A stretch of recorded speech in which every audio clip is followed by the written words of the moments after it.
Assalamu alaikum and welcome to Perspective. We'll be talking about the political situation in terms of what's happening as far as the PDM is concerned, as far as the PPP and within the PDM is concerned. Of course, earlier on there were differences which resulted in there being, a fragmentation as far as the PDM is concerned. What can we expect in the future as far as this alliance, the opposition parties is concerned? Of course, we saw Maulana Fazlur Rahman come out very strong against the opposition. He was vociferous in his criticism against the government, talking about the price hike, inflation, all of the criticisms against the government that the opposition has maintained and leveled time and again.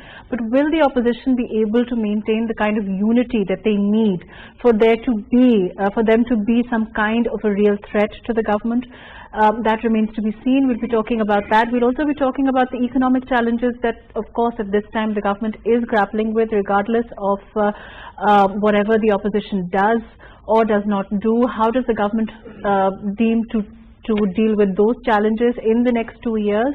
All of that today. Of course, it's very close to the elections. How does the government intend to deal with the kind of public pressure that can mount as a result of these challenges? All of that today on Perspective. I have with me Javed Jadoon, who's a political analyst. Thank you for joining us today.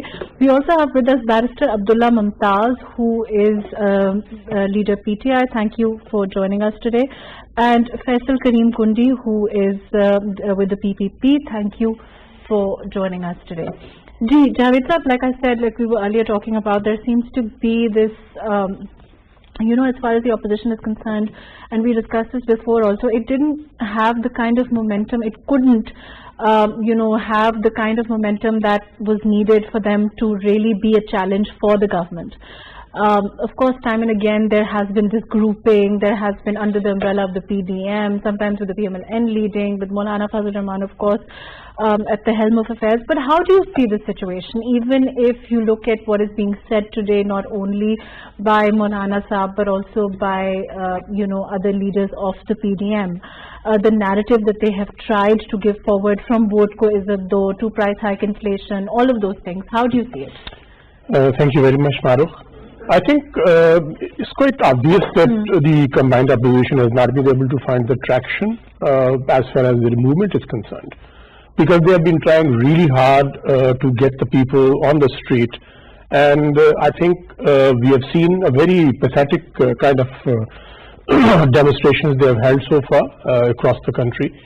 And unless they have some very clear kind of a roadmap, what exactly they want to do, but why as well as a political. There is this failure. Sorry, let me interject. That they've been unable to find that kind of roadmap. Because do you think it's because the narrative keeps on changing, or is it because it's all different parties and it's the kind of alliance that it is?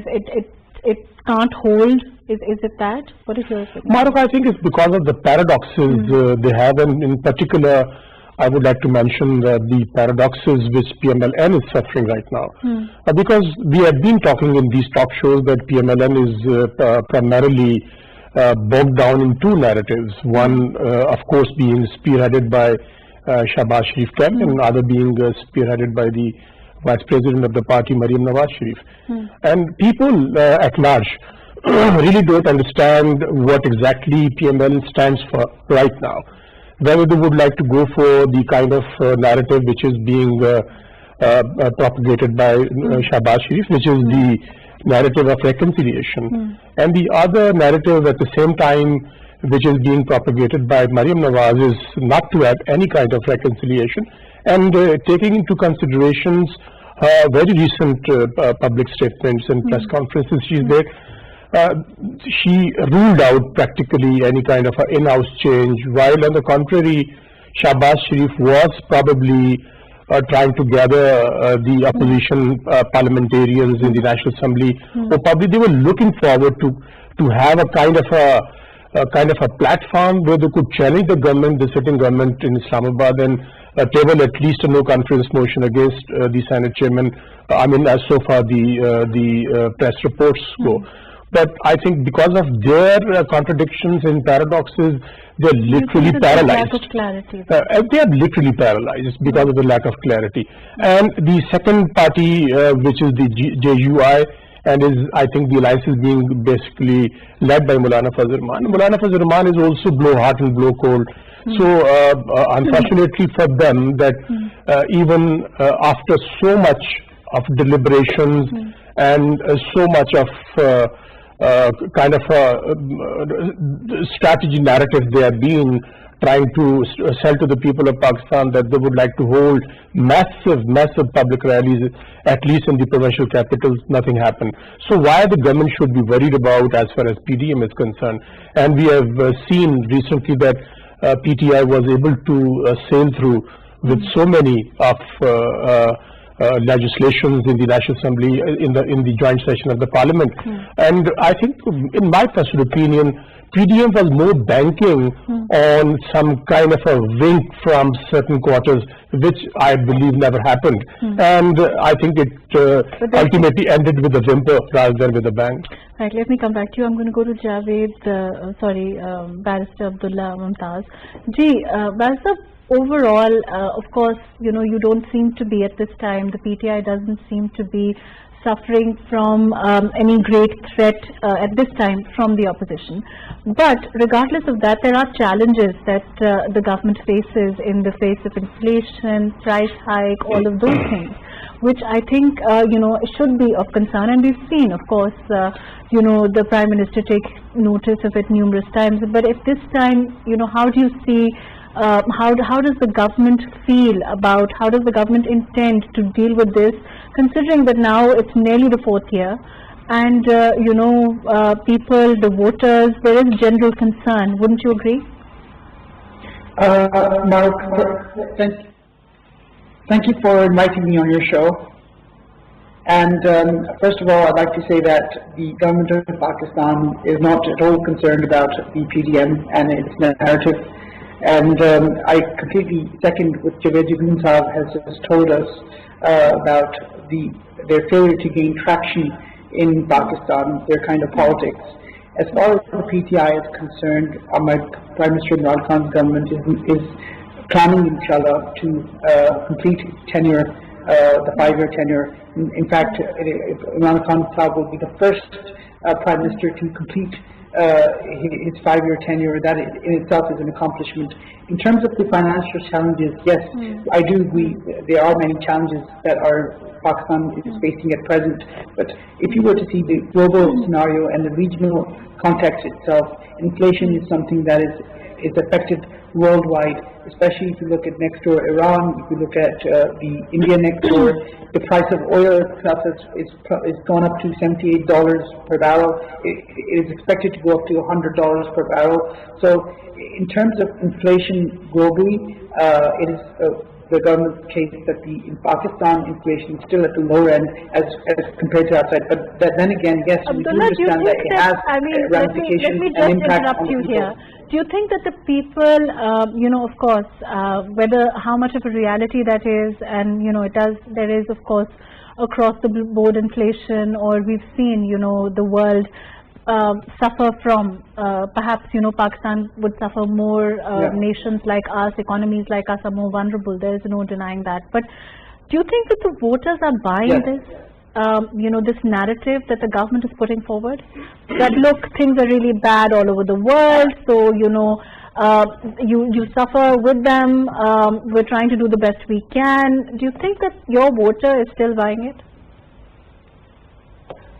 Mark, the thing is that the Pakistani voter is a very intelligent voter. I mean, everyone has access to social media these days, and everyone can see, including businessmen, that the imports have gone up globally. Pakistan is an import-based economy. That's the unfortunate scenario that it is. And the Khan Sahib has tried to turn around an import mindset into an export mindset. But as the price of oil, gold, commodities has gone up internationally, definitely it has had an impact on businesses all over Pakistan, and the Pakistani voter is grappling with that, is trying to understand why that is. But that said, Prime Minister Imran Khan, Shaukat Sahab have done their damn best to try and reach out to the IMF, and reach a conclusive settlement that is in the best future for Pakistan. And but that said, if you have looking at the growth prospects of Pakistan, I mean, next year it's forecast to be another 4 to 5% growth, inshallah. So in terms of inflation, Prime Minister Imran Khan has instituted price control committees at the district level, and they're trying their best to control inflation as much as possible. Okay, fair enough. Let me come back to you. Ji, Javed sir, do you think, let's talk about the government, let's talk about the way that the joint session was held, the way that we saw legislation being put forward. How do you see the overall situation of the government at this time? Considering, of course, according to Barrister Abdullah, he's saying that, the way the voter knows what's going on, they know that's what's happening all over the world with price hike, inflation, all of those things, and therefore they are willing to give government that kind of concession. Do you think that's true anymore? Mahrukh, I think in my opinion, if you look at the economic situation, of course it's a very difficult situation. The people are facing so many difficulties because of the price hike and inflation, and government does know that. I mean, government is not oblivious to what is happening on the ground. They do understand that it is one of the biggest challenges which the government is faced with today, and if they go into the 2023 with all these challenges, then I think they do understand that it will be very, very difficult for them to convince the people to vote for them. Why people are not buying the rhetoric of the PDM? Because I think we have been talking in these shows, Mahrukh, that people are so dejected and dismayed with the major PDM components. And even with the overall political system in Pakistan, that they're not buying what PDM is trying to sell the people of Pakistan, that if they come into power, they would be able to resolve their problems, including the economic woes. And as we know that it is a government which has been in power for the first time, 3.5 years, and I think even people would like to give them a certain amount of opportunities that maybe in the next 1.5 year or 2 years they might be able to do something for them, because I think for the people it is between the devil and the deep blue sea. So if they go for what PDM is trying to sell them, so it's not they can understand. In your opinion, it's not necessarily that they're very happy with what the situation is, but they know that it probably won't get better regardless of. I think this seems to be the situation right now. Right. Okay. Barrister Abdullah, as far as your your allied partners are concerned with the joint session, there were certain fissures that emerged with the allied partners and the PTI. We saw them coming out and very vocally criticizing the government on issues of price hike, inflation, of talking, we saw the PMLQ come out and say that, well, they were very, very concerned about the overall inflation, price hike, all of those things, regardless of the fact that, of course, we saw the Prime Minister he was able to ally those fares, he was able to deal with the issues that these MQM and the PMLQ, your allied parties had. But do you think that this is the threat of so-called them pulling out, has it disseminated, or is it still very much something that can perhaps reoccur? What does the government feel about that? Mark, as in relation to the allies, PMLQ and MQM, what I would like to say is that there's a lot of vibration in the background. No, I can hear you. Hello? Please continue. I can hear you. Yes. So yes, in relation to our allies, Pakistan Tehreek-e-Insaf is completely confident that our allies will remain with us up until 2023, and they're in it for the long haul. They knew that when they became our allies just after the 2018 elections. Having said that, we do understand each party has got its own voter base and its own set of issues. And in this case, PMLQ and MKM have both indeed expressed their concerns, and they have in relation to the economy, inflation, and indeed Pakistan Tehreek-e-Insaf has done a lot to address those concerns. But if we were to say that our allies are against us or they're separated from us, indeed that is not the case. As you can see, that the Pakistan Tehreek-e-Insaf was able to pass 33 bills in the joint sitting on Wednesday, and we couldn't have done that without the help of our allies. And we thank our allies for their valued support. And Pakistan Tehreek-e-Insaf and our Prime Minister Imran Khan have indeed reached out to Chaudhry Shujaat Sahab and the MKM leadership as well to express his thanks, his gratitude, and also to say that if there are any other concerns that the parties have, his doors are always open to settle them. But these are issues that keep coming there in every single cry at this time as far as the opposition is concerned. I hope you can hear me. Can you hear me? I can. Yes, I am able to. Yes. Okay. What about the cry of the next election being at this time? There's already a lot of controversiality being attached to the next election with regard to the electronic voting, the electoral reform that you have put forward now after the joint session. The EVMs, all of those issues. How do you propose to deal with that? Of course, the Prime Minister has said that he wants to, actually do the opposite. He wants there to be clarity. He wants there to be, as far as the next election is concerned, he wants there to be no issues like, we've had the PDM raise vote ko izzat do, the cries of selected, all of those things. The controversial elements that are attached to every general election in history. He says that he's trying to change that. But how do you propose to deal with the narrative that's coming forward from the opposition? Mahrukh, that's an excellent question.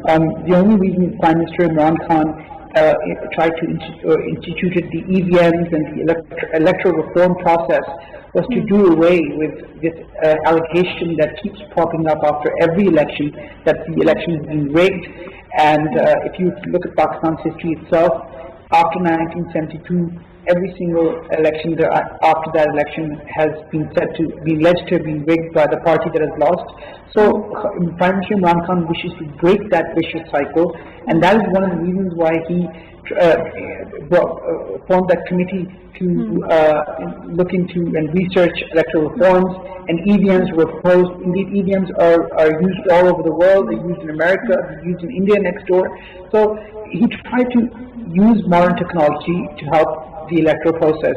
As far as the opposition is concerned, the opposition, as per usual, is trying to call it foul. I mean, I want to come back. I want to talk a little bit about the fact that the opposition has said that they intend to go to court on this. And what's your take on, what does the government plan to do if that happens, and all of that. But first, I'll go to Javed Sahab.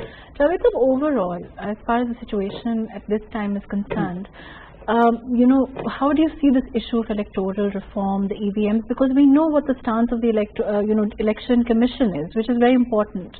And do you think it will be important, if it actually goes to court, which is what the opposition has been saying now? And there has been precedents all over the world. There are cases in countries where they have been struck down because they haven't been considering now in this kind of scenario. Of course, I'm not trying to. I mean, we don't know what will happen in court and whether the opposition will actually go or not. But considering that they have said that they will, how do you see the situation? Mahrukh, I think the main objection is on the EVMs, electronic voting machines. Opposition believes that EVMs could be tampered with and could be hacked as well. We know that several countries, several democracies, they do have the EVM system. Even our neighboring country does have that. I mean, inherently it is not the system which can be questionable. It is the intent of those who are going to operate it, because it is the future. I mean, we have seen that every losing party has been alleging rigging in the elections, and that was the old system, and now we would like to have the new one, as it has become a law now. But on the contrary, the opposition PDM has not been able to float any alternative proposals as far as the reforms are concerned. They can have objection over the way the legislation was carried out in the joint sitting of the parliament. I mean, maybe to an extent they are justified that they were not given the opportunity to debate upon these legislative measures. But the problem with the PDM is they always talk about the contradictory things as far as the electoral reforms are concerned, but they have failed to put forward the right kind of alternatives as far as reforms are concerned. Now, what kind of proposals do they have? If they don't accept the EVMs, then would they like to go with the same old system where there have been allegations? And secondly, what about the stance of the Election Commission? I think you rightly pointed out that basically the main stakeholder is the Election Commission of Pakistan. Election Commission of Pakistan is the institution, or is the institution which is going to carry out the electoral exercise whenever it takes place. And if they are not taken on board, and if they are unable to carry out this very massive exercise, because hundreds of thousands of EVMs are required, and they have to be tested as well. So, but there's one thing which has come forward. The government says that it has not been the Attorney General of Pakistan has stated that it has not been decided that whether EVMs are going to be used in the coming elections or the elections coming after these elections. So I think they have literally left the window of opportunity for the opposition open as far as government is concerned. But now it is basically imperative for the opposition as well that they should try and engage. I mean, opposing the government in the parliament is one thing, but not going for any constructive dialogue as far as reforms are concerned. On the one hand, they are alleging that the government has not carried out any kind of reforms, be that the electoral reforms or the governance reforms.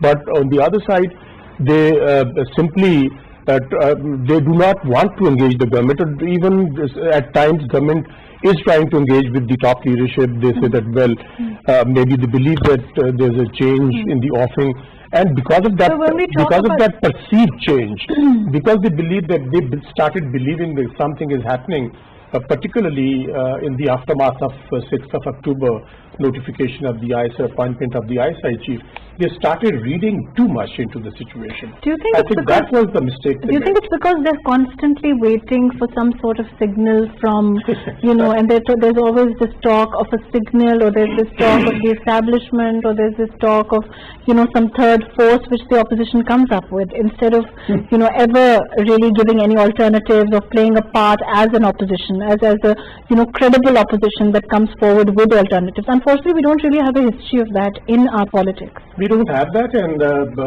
I think, Mahrukh, in democracies, the democratic parties do not look towards other centers of power. If they have the stake in the system, I think they have equal stake in the system along with the ruling party. Today, Pakistan Tehreek-e-Insaf is in power. Tomorrow, they could be in power.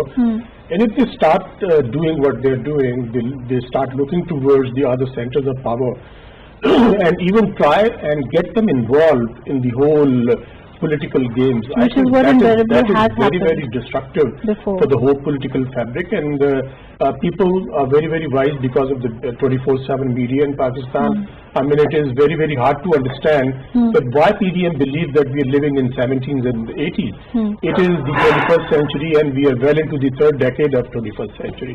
And in this 24/7 media, I think people are well aware that what is happening on the ground. They understand the intent of the opposition, and they understand the difficulties of the government as well. Maybe government has not been able to do well as far as certain areas of economy are concerned, but given the kind of the reputation of the Prime Minister, particularly, people believe that Prime Minister is an honest person, and there have been hardly any allegations of corrupt practices at the top tiers, barring few examples. But so far, people, I mean, from the people's perspective, I'm talking about, they, I think, strongly believe that Prime Minister is an honest person, and given the opportunity, might be able to turn the tide of the challenges this country is faced with. Or is it as likely to turn the tide as any of the opposition, you know, at the very least? I think quite obvious that on the contrary, they believe that the opposition parties which have been in power many times, they were tried and tested and they were found to be wanting.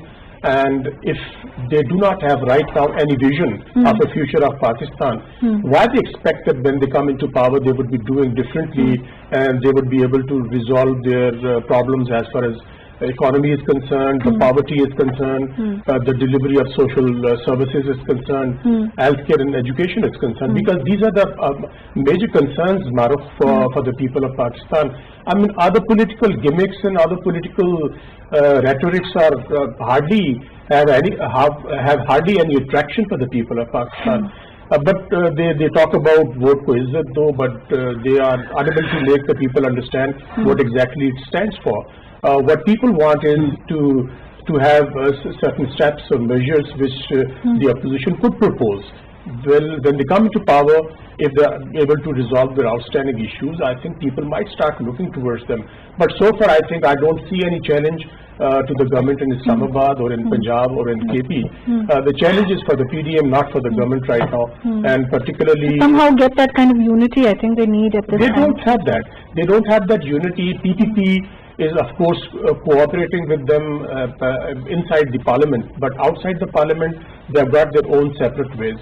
And when PPP probably was thinking to get into the fold once again, there were certain statements emanating from PMLN which were really discouraging for the Pakistan People's Party. And I don't see any opportunity in the coming weeks or months when People's Party could be once again part of the PDM and part of the larger campaign outside the parliament. Let me come back to you. Ji, Abdullah, how do you see the situation if the opposition actually goes to court on this issue? Because they've been vocal about it. They say they want to go.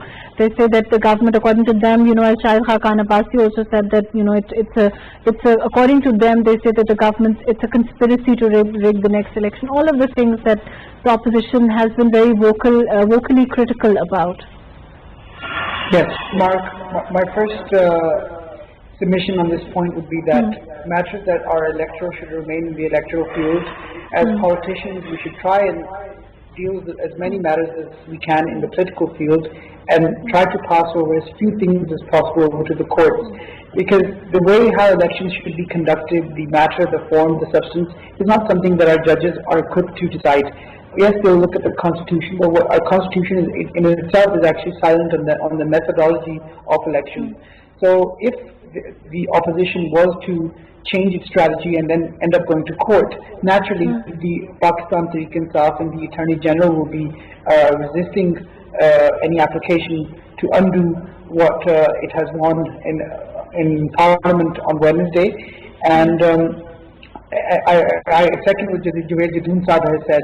The bill itself has introduced the notion of electoral reform in EVMs in Pakistan, but how the actual election shall be held is up to the Election Commission of Pakistan. Election Commission of Pakistan will have the authority to set out the actual methodology. But of course, the Election Commission has raised certain reservations as far as the use of EVMs is concerned, and they've also been very vocal about it. The Election Commission has been vocal about it, but overall, the consensus of the bill that was passed on Wednesday with EVMs itself, the pros outweigh the cons, and EVMs is a technology that is used worldwide. As to why it cannot work in Pakistan is mind-baffling. And I agree again with Javed Jadoon Saab when he says that. And when you talk about, them being used, other than, I think, Philippines and some parts of the US, America, in India next door. Yeah. In India it's used, yes. And I think a couple of other places, if I'm not wrong. I mean, there are also countries that have rejected the use of EVMs. It's used in Europe as well. I mean, we live in this era of modern technology. As to why we cannot embrace it, it's again mind-baffling. But the opposition should have then put forward alternatives to EVMs, but they failed to do that. The government has tried to reach out to the opposition, but they failed to respond. and it seems that the opposition is trying to do opposition just for the sake of opposition, which is again contrary to the interests of Pakistan. I would again say on open TV that do you think that the government, I mean, after the joint session, of course now again, you know, there are these spates of times when the government feels that perhaps opposition also feels that it can give government a tough time. We've seen that in the last 3 years, and that time then passes, and we've seen the government come out victorious time and again. One of those instances is, of course, the joint session, and the fact that we've had, of course, the concern over whether the government would be able to get the bills passed, and then they did manage to actually do that. Do you think that, barring all of those things, the government has made enough effort to engage the opposition? You think that you've extended yourself, because of course the responsibility of doing that invariably will fall with you, will fall with the government, the PTI government. They will have to take steps, they will have to take the lead in trying to get the opposition to play ball, so to speak. Of course now 3.5 years are gone, and we're very close, to the election time also. Yes. Mahrukh, notwithstanding the successes that Pakistan PK has had on the floor of the House in the past 2-3 years, my party has tried to reach out across the board. Various leaders have been tasked with trying to meet up with the opposition leaders. Why do you think that there isn't that kind of response that perhaps each of those efforts has been met with because failure? There are times that the PPP and the PMLN have also managed to, coexist, so to speak. But there isn't, the way that things are, there hasn't been that kind of, what can one say, a working relationship or whatever, as far as the government and the opposition is concerned. Mahrukh, Pakistan Tehreek-e-Insaf has had the most toughest opposition in the past 2 to 3 decades. I mean, this is the opposition that has failed to even acknowledge that the 2018 election. They've come up with various slogans such as selected or whatnot. I mean, they have shown no interest whatsoever in trying to reach the government on the midway point. This opposition, I mean, with their slogans like "Vote Ko Izzat Do," I mean, these are all slogans of a failed party structure where the parties that they have are all political autocracies, and each of these parties has no interest in actually trying to do anything for the betterment of the Pakistani people. These parties are there only to serve the will of their supreme leader. In one case it might be Bilawal, in another case it might be the Sharifs, but then again my party has reached out across to them many a time, just like how we've managed to keep our allies intact with us. In the same measure, we've tried to reach out to all of these opposition leaders. Each time we've tried to reach out to them, these parties have said, please try to negotiate or on your accountability agenda, and then we'll try and talk to you. Please try to water down the NAB laws, and then we'll try and talk to you. But each of these things we have not wanted to do. Yes. Do you agree? You think that it's about, at the heart of it, it's about accountability? What is it about? This failure of any kind of relationship? I think accountability was the main thrust of the PTI's campaign, election campaign. They really can't deviate from that particular objective of holding those who were involved in corrupt practices to be held accountable. But have they held those people accountable? But has there been accountability? Accountability process has been very lopsided, Mahrukh. Even I think the problem is with the NAB, not with the government, because NAB has been talking about sort of collecting a very, very massive amount from those who were involved in corrupt practices and defaulters and so on and so forth. Ultimately, we came to know that that particular amount, maybe over 800 billion rupees, was never deposited in the government exchequer. But having said that, accountability process in Pakistan has never been credible, even in the past as well, Mahrukh. Accountability was perceived to be a one-sided accountability of the opposition, and the sitting governments, even in the past, were never held accountable for their deeds. And when they were out of the power corridors, of course the accountability boys started running after them, and they started crying foul, because they thought that maybe it is the kind of witch hunt they are being targeted for. The government, of course, the opposition has said it's about according to them, it's victimization. That's what they've been saying. That's their narrative, right? But Mahrukh, can we deny that there have been massive corruption in Pakistan, the country of over 200 million people with enormous amount of resources and with a youth bulge? Why we are not where we should have been? I think it is because of the bad governance and because of the corrupt practices. But then we're saying that if we're saying, and I think you're right when you say that the issue is with the accountability process, then why don't we make a move? Why doesn't the government make a move towards perhaps that kind of reform that then that will change things for the future also? But once again, I think it's not only the government which is going to evolve a strategy or maybe introduce very overarching reforms in the accountability process, because opposition is also part of it. They are part of the parliament. I mean, when we talk about the legislation which was carried out in a hurried manner, people say that, but I think government had the opportunity to do that. While on the contrary, Mahrukh, opposition never banked on any kind of strategy. They banked on only one thing, that their allies won't be attending the session, and maybe some of the MNAs from the ruling party would be absent, and the government won't be able to. And actually, 10 members of the opposition were absent. Yes. So they were unable to even ensure that those members. I mean, if anyone they have to blame themselves for the lack of strategy in the parliament, and I think the government, when prepared, they knew their numbers are definitely there. They were very confident, and they had a strategy to go through with the legislation on a very massive scale. More than 33 bills were introduced and passed as well. But why? I mean, they sort of they tried to create a kind of a mayhem in the parliament, and ultimately they walked out and came back. But I think these are the images which are reaching to the people as well, because they knew that they had no strategy at all, and government with a very well thought out strategy was able to carry out the legislation process over there. And now I think it is about time that opposition should stop the rhetoric of being witch hunted.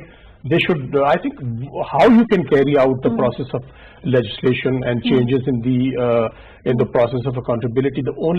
On the one hand, they say the government is not giving them the opportunity to sit with them and evolve a common strategy, and evolve not only a strategy but a common bill to be introduced in the parliament on the floor of the two houses of parliament. Then I think it is about time that if they believe that this existing accountability system is not capable and maybe it is outdated, then I think the only way forward is to sit with the government and evolve. They should work on alternatives. Alternatives, yes, of course. I think the only thing which opposition can do and which people will try and understand, if they have a strategy, if they have a plan to introduce, and share it with the government as well. And if they can't share it with the government, they can share it with the media. Because when you talk about criticism on economy, when you talk about criticism on price hike, inflation, all of those things, the government, the opposition also has criticized it. But there doesn't seem to be an alternative. I mean, they say that, the government went to the IMF, but would they not have done the same? Absolutely. I think they never denied that. Even their economic visits, they said that, well, even if we had there, maybe we would have done differently, this is what they say. But not going to the IMF was never an option. Even if PDM was in power, government at this time, any government, because of this, I mean, why wherever we find ourselves at this time. Of course, and of course, according to the Prime Minister, he said that if the money can come back, then somehow. I think it is only point scoring, Mahrukh, because the kind of difficulties we have right now and the kind of conditionalities which IMF is imposing on Pakistan, they would have done the same if PML would have been in power. Right, of course. Let me go to Barrister Abdullah. Barrister Abdullah, overall, as far as the situation is concerned, regardless of how the opposition is, and of course the way we saw the bills being put forward, the joint session, do you think the government can also show that kind of zeal in moving towards other areas of reform? Of course, as far as the people are concerned, when this government came in power, they've been associated with the kind of change which would come with judicial reform, police reform, across the board things, reform that would actually trickle down and translate to the masses. To, you and I, for example, to the man on the street. things Yes. that seem to matter as far as the judicial process is concerned. Again, as far as police reform is concerned, these issues confront people every day. Yes, indeed. Mahrukh, when Pakistan's weak Insaf inherited this government, it found itself in a great deal of financial precariousness.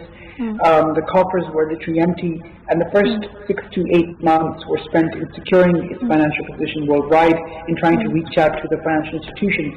As far as the reform agenda of the government was concerned, this was the cornerstone of our manifesto, and the first idea of reform that Prime Minister Imran Khan instituted was the Sehat card,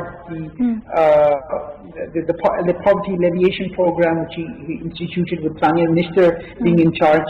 I mean, he wanted to ensure that the people at the very bottom of society have enough money to be able to live, to be able to afford to eat, to be able to afford to go to school. And so instead of going down to the trickle-down effect, we actually gave them the money to start off with. And then alongside that, we have, as you've seen, the electoral reform package. We successfully had that bill passed on Wednesday. The steps would be legal reform. Prime Minister Imran Khan and our government are strongly in favor of legal reforms, improving the access to justice for the common man on the street. Even as we speak today, around 2.4 million cases are stuck in the Supreme Court registry as a backlog. And if you go down to the High Court level, there's many more cases there in the backlog. So Pakistan Tehreek Insaf is currently putting forward a white paper on that as well, on how to best introduce legal reform, may it be in the form of having more judges or quasi-judges or tribunals to help with that process. And police reforms, thirdly, is again, like you said, Mark, is indeed a vital aspect of our society, because the common man in Pakistan does have to face the police at one time or another. And police reforms are also something that the Pakistan Tehreek Insaf will be working towards in the next 2 years, and will form part of our legislative agenda as well. Yes. Unfortunately, that's all the time that we have. Thank you so much for being with us, Barrister Abdullah Mumtaz. Thank you for joining us. Javed Jadoon Saab, thank you for being with us. As far as the issue of course, the opposition is concerned at this time, there seems to be a largely fragmented opposition with, not a clear narrative that is coming forward. Whether they will go to the court or not remains to be seen. Of course, the next couple of weeks will determine what course the opposition takes. Whether the protests will actually translate into people coming out and prove challenging remains to be seen. All of that, with all of that, I'll leave you with good evening. Thank you so much for joining.